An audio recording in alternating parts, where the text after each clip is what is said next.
Hello, क्या हाल चाल दोस्तों। आज है Lenovo IdeaPad Gaming 3 और मैंने इस लैपटॉप को ना पर्सनली यूज किया है। और जो मेरे पास वेरिएंट है ना i5 11 जनरेशन, जिसके अंदर GTX 1650 आता है और ये मुझे पड़ा है ऑफलाइन 50,000 रुपीज का। तो यहाँ पर मेरा एक्सपीरियंस क्या रहा इस लैपटॉप के साथ में, इस प्रोसेसर के साथ में, एडिटिंग वगैरह कैसी होगी, सारी चीजें ना ऐसे डिटेल में घुस के बताने वाला हूँ। बहुत सारी चीजें जो मैंने एक्सपीरियंस करी है। सो यहाँ पर रही बात अनबॉक्सिंग को लेकर, तो मस्त देख रहा हूँ ना कितना स्मूथ अनबॉक्सिंग होगी, क्योंकि अंदर लैपटॉप नहीं है। लैपटॉप तो पहले ही बाहर आ चुका है और ये रहा अपना मेन लैपटॉप जो मैं यूज कर रहा था। अनबॉक्सिंग में तो ज्यादा कुछ बड़ी चीज नहीं है। एक लैपटॉप आएगा, कुछ यूजर मैनुअल आएगी, Lenovo के कुछ पेपर्स आ जाएंगे, 135 वाट का चार्जर मिल जाएगा और बस, ज्यादा एक्स्ट्रा कोई फैंसी चीजें नहीं है। और इसके ना ऐसे अलग अलग वेरिएंट में मिल जाएंगे। i5 11 जनरेशन के साथ में चाहिए तो RTX 3050 भी मिल जाएगा, 16GB वाला वेरिएंट भी मिल जाएगा। Ryzen में चाहिए तो Ryzen 5600H में भी आपको मिलेगा 1615 के साथ में, या फिर RTX 3050 के साथ में। तो अलग अलग वेरिएंट है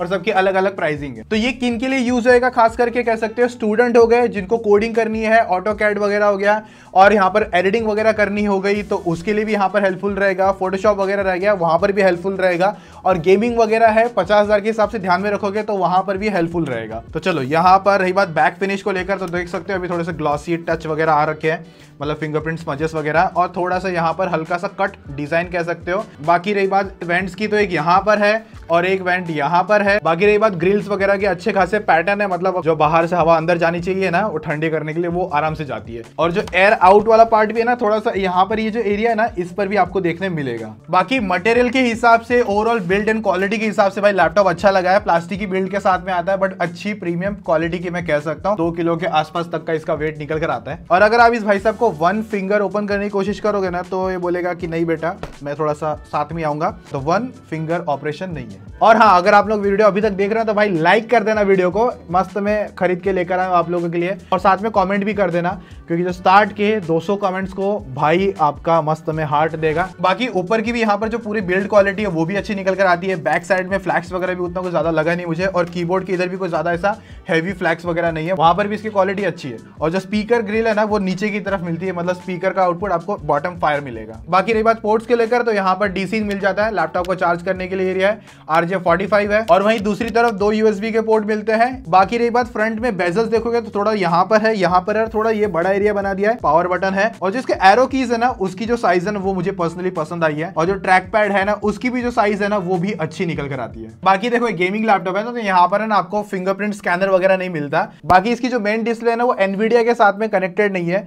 जो इंटेल पर हमें आईरिस ग्राफिक मिलता है ना, मतलब इंटीग्रेटेड जीपीयू जो मिलता है, उसके साथ कनेक्टेड है। और जो इसका HDMI पोर्ट है, तो मैं मेरा मॉनिटर कनेक्ट करके यूज कर रहा था, और वहां पर भी इसने ना iGPU के साथ कनेक्ट किया है, ना कि एनवीडिया के साथ में कनेक्ट किया हुआ है। और जिसका जो टाइप सी पोर्ट है ना, तो अगर आप ऐसा कुछ हब या फिर कन्वर्टर लेते हो जिसमें HDMI निकल कर आता है, और आप सोचोगे कि वहां से आउटपुट ले पाओगे, तो ओनली वहां से आप सिर्फ डेटा ट्रांसफर कर सकते हो इसके टाइप सी से, आप यहां पर कोई डिस्प्ले का आउटपुट नहीं ले पाओगे। बाकी रही बात की स्पेसिफिकेशन को लेकर, तो मेरे पास जो वेरिएंट है इंटेल i5 11 जनरेशन है, और GTX 1650 वाला वेरिएंट है जो 4GB ग्राफिक्स के साथ में आता है। और जो रैम लगकर आती है वो 8GB है 32 मेगाहर्ट्ज के साथ में, और स्टोरेज 512GB की M.2 SSD मिल जाती है। और जो हार्ड ड्राइव है इसके अंदर फिलहाल नहीं है, बट एक्स्ट्रा स्लॉट मिलता है, तो आप उसको कनेक्ट कर सकते हो। और पहले से प्री इंस्टॉल विंडोज 11 के साथ में आता है Gen 1, तो आपको कोई ऐसा क्रैक वैक करने की जरूरत नहीं पड़ेगी। और रही बात माइक्रोसॉफ्ट ऑफिस वगैरह को लेकर, तो वो तो नहीं आएगा, वो भाई अलग से जुगाड़ करना पड़ेगा, वो आपको गेमिंग लैपटॉप में नहीं मिलेगा, वो थोड़े से अलग लैपटॉप्स होते हैं ना, उसमें मिल जाएगा। अभी देखो इसकी जो डिस्प्ले है ना, 15.6 इंचेस की IPS डिस्प्ले मिल जाती है, फुल HD 120 हर्ट्ज की रिफ्रेश रेट के साथ में,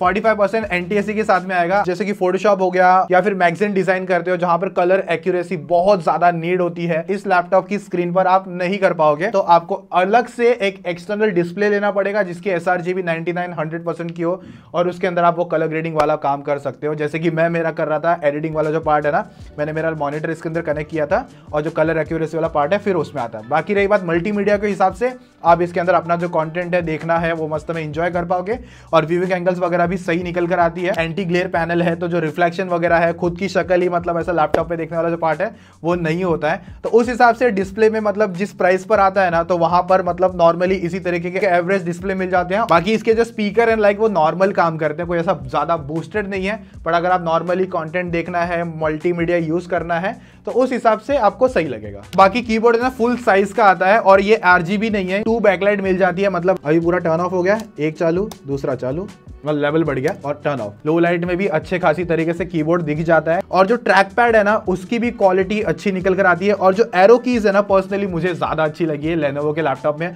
मोस्ट ऑफ है ना फुल साइज ऐसा एरो कीज दे देता है, वरना मैंने नोटिस किया बहुत सारे लैपटॉप होते हैं ऐसे छोटे छोटे एरो कीज दे देते हैं जो बहुत है ना बुरे लगते हैं देखने में। और जो की टाइपिंग वाला पार्ट हो गया, फॉर एग्जाम्पल अगर यहाँ पर, तो मैंने मोस्ट ऑफ टाइम कीबोर्ड इसी का यूज किया है। एक्सपीरियंस मेरे हिसाब से अच्छा है। ट्रैक पैड का भी जो मल्टी जेस्चर वाला पार्ट है ना वो भी सही तरीके से ले जाता है। बाकी बूट टाइम भी हम लोग ने इस लैपटॉप का निकाल के देखा है और वहां पर जो टाइमिंग है ना वो भी सही निकल कर आती है। और वो क्यों हो रहा है मालूम है क्या? क्योंकि SSD लग कर आती है ना, तो इसके लिए जो बूट टाइम हो गया और जो ऐप ओपनिंग का जो लोडिंग टाइम हो गया ना वो भी फास्टर हो जाता है, क्योंकि जो सारे सॉफ्टवेयर या एप्लीकेशन वगैरह ना वो C ड्राइव में SSD के अंदर जाके इंस्टॉल होती है। भाई वाईफाई है ना 2.4 गीगाहर्ट्ज पे मैं यूज कर रहा था और लाइक है ना जैसे ये लैपटॉप यहाँ पे रखा है और वहां पर थोड़े से दूसरे ही बाजू में मतलब समझ गया थोड़ी डिस्टेंस पर मेरा राउटर कनेक्टेड था।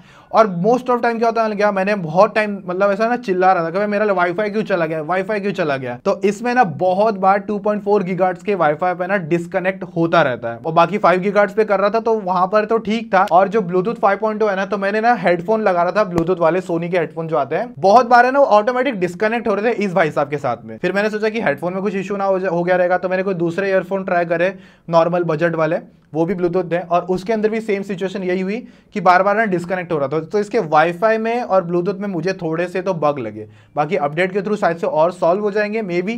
तो भाई अभी देख रहे हो ना मैंने ना क्या किया है, प्राइवेसी शटर लगा के रखा हुआ है तो अभी कुछ दिख नहीं रहा है। तो यहाँ से अभी हटाऊंगा और खुल जा बेटा, हाँ तो अब ये खुल गया है। और जो रूम में बस नॉर्मली एक ऊपर ट्यूबलाइट है और बाजू में 2-4 लाइट और चल रही, तो कुछ इस तरीके की क्वालिटी मिलेगी। और ऑडियो भी इसी लैपटॉप से निकल कर आ रहा है। तो 720p का लैपटॉप है, सॉरी लैपटॉप नहीं अपना वेबकैम है।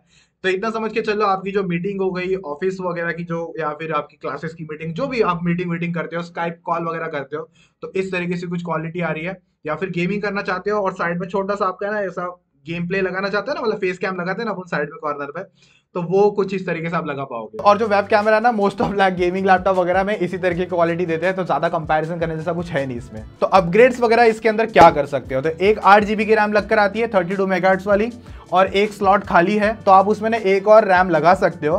तो मतलब 2 रैम लगा के 8-8 GB के लगाओगे तो 16 GB हो जाएगा, पर मैक्स आप लोग 32 GB तक कर सकते हो। और यहाँ पर स्टोरेज में पहले से 512 GB की M.2 SSD आती है जो C ड्राइव में ही मतलब रखी गई है। और मैं बोलूंगा भाई उसको पार्टीशन करने की ना ऐसा ज्यादा जरूरत मत करना, क्योंकि कल को कुछ भी ग्लिच हो गया ना तो C ड्राइव का डेटा तो उड़ेगा, बट आपने जो पार्टीशन किया ना उसका डेटा भी उड़ेगा। तो वहां पर आपको एक और स्लॉट मिलता है, या फिर हार्ड ड्राइव लगा लो छोटी साइज वाली है 3.5 इंचेस वाली, अगर वो नहीं लगानी तो SSD भी लगा सकते हो। तो यहाँ पर अभी रही बात बेंचमार्क वगैरह को लेकर, तो वो हम लोगों ने ट्राई करके देखा है। तो स्टोरेज की जो रीड एंड राइट की स्पीड आप लोग देख सकते हो, मतलब सही निकल कर आ जाती है। Cinebench R23 का भी स्कोर निकाल के देखा, जिसके स्कोर आप लोग देख सकते हो।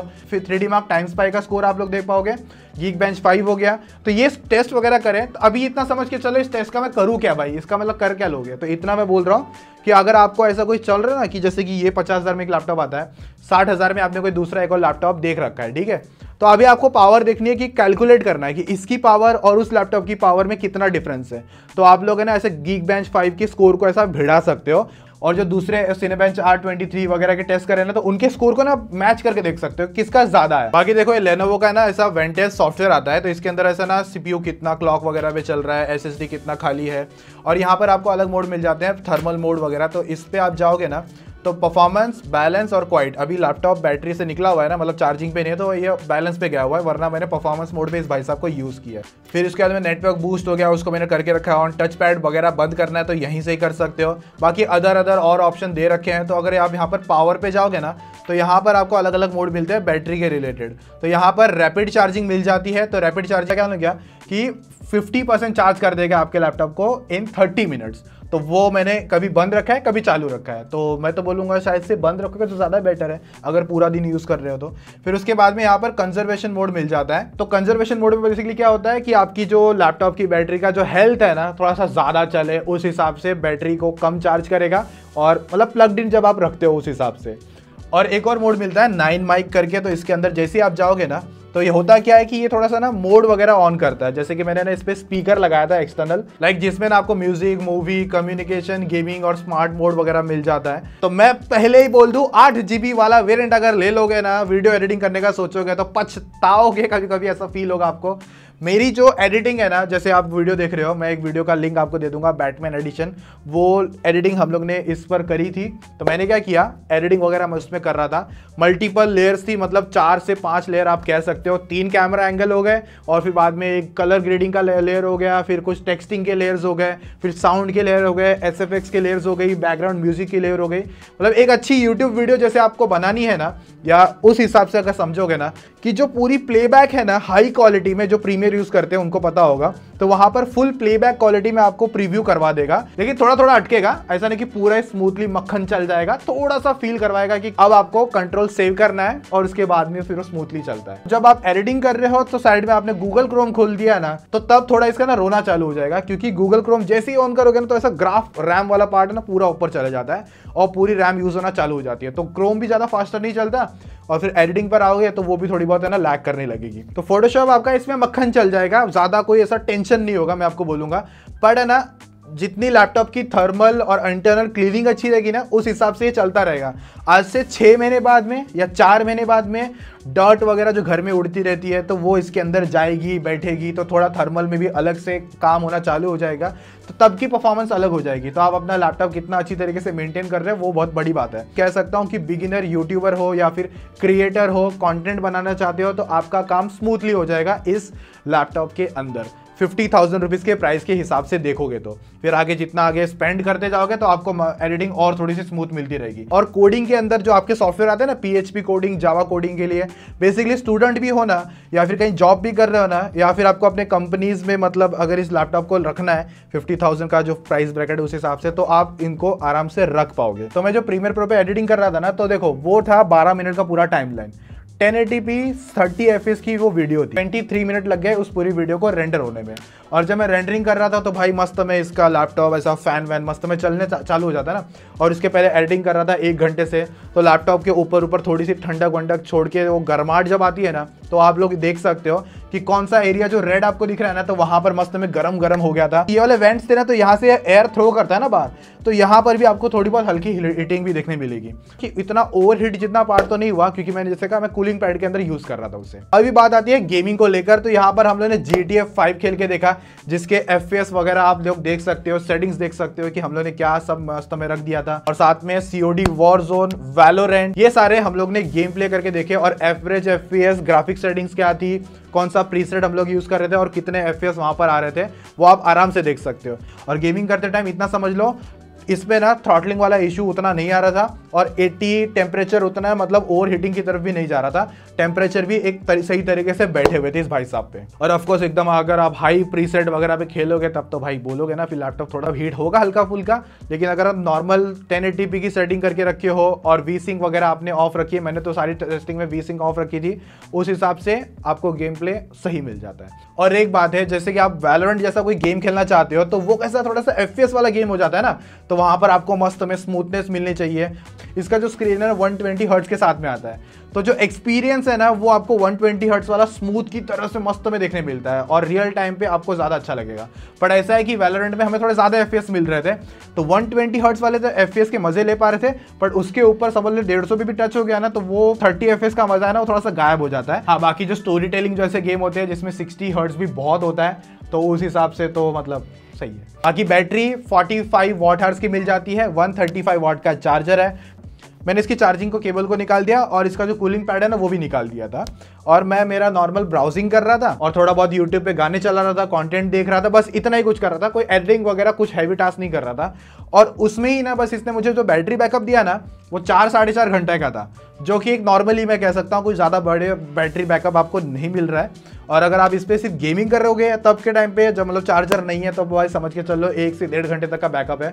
और पर्सनली बोलूँगा जब गेमिंग करोगे ना तो चार्जिंग लगा के करना, तब जाके अच्छे और बेटर FPS आएंगे, वरना लो FPS में खेलते रहोगे चार्जर अनप्लग करके। 50,000 का या 53,000 तक भी आपको ये लैपटॉप मिलता है ना, और आपका मतलब जो काम था कि लाइक आपको एडिटिंग करनी है, प्रो वाली नहीं बोल रहा हूँ मैं, बट एक अच्छी एडिटिंग करनी है, और उसके बाद में आपको फोटोशॉप वगैरह हो गया, मैगजीन डिज़ाइन हो गया, ऑटोकैड वगैरह हो गया, जो ग्राफिक्स वाला काम है, इवन 3D वगैरह जो हम लोग करते हैं ना, ऑटोडेस्क 3D हो गया, माया हो गया, उस तरीके का काम है ना, इसमें आपका आराम से हो जाएगा। और जो कोडिंग वाला पार्ट भी हो गया वो भी इसमें अच्छे से हो जाएगा। एट दी एंड अगर समझ के चलो स्टूडेंट हो तो आप इस लैपटॉप को आराम से ले सकते हो। बाकी अगर आपको RTX वाले में जाते हो ना, जैसे कि 3050 लेते हो, तो वहां पर आपको DLSS भी मिल जाएगा गेमिंग में, जो काफी तगड़े मजे निकाल के देगा, और परफॉर्मेंस आपको ऑफकोर्स उससे थोड़ी सी बूस्ट मिलेगी। अभी आपका पॉकेट क्या कहता है कि भाई मैं जो लास्ट स्पेंड कर सकता हूँ ना 53,000 ही कर सकता हूँ, उसके बाद में मैं नहीं कर पाऊंगा, या फिर मैं 2 महीने बाद में करूंगा, तो पैसा बचा के फिर दूसरा लैपटॉप ऑप्शन में आ जाएगा। बाकी और भी ऐसे ना मस्त डिटेल वाले रिव्यू देखने हैं ना लैपटॉप वगैरह के, तो भाई साहब ऐसा कमेंट कर देना अब नेक्स्ट कौन सा लैपटॉप देखना चाहते हो। बाकी है ना, अगर आप लोगों को एक और मस्त तड़कती भड़कती वीडियो देखनी है तो यहाँ पर एक पॉप हो रही होगी।